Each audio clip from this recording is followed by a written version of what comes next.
ఆహ్, మొదట్లో మేము చిన్నగున్నప్పుడు బతుకమ్మ కుంట ఇది చెరువుగానే ఉండేను. కాలక్రమేణా మళ్ళా వాళ్ళు ల్యాండ్స్ అని, అదని, ఇదని కొంతమంది దాన్ని క్లెయిమ్ చేసిర్రు. అది కోర్టు దాకా పోయింది కాబట్టి చాలా కాలం అది అట్లనే ఉండే వరకు దాన్ని మూసేసి అది ల్యాండ్‌గా మార్చేసిర్రు. తర్వాత హైడ్రా వచ్చిన తర్వాత దాని గురించి ఇన్వెస్టిగేషన్ చేసిండ్రు. వాళ్ళు మంచిగా ఆహ్లాదకరమైన పార్క్ కట్టిస్తుర్రు. దాని ద్వారా ఇక్కడ ఉన్న నీటి వసతి కూడా పెరుగుతుంది కాబట్టి హైడ్రాని మేము సపోర్ట్ చేస్తున్నాం. పనితీరు మీకు ఎలా ఉంది? అదే హైడ్రా చాలా బాగా పనిచేస్తుంది.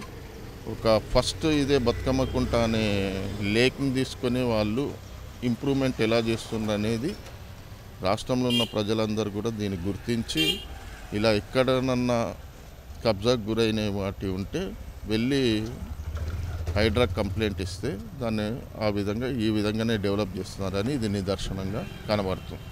Subscribe us and press the bell icon for more interesting updates.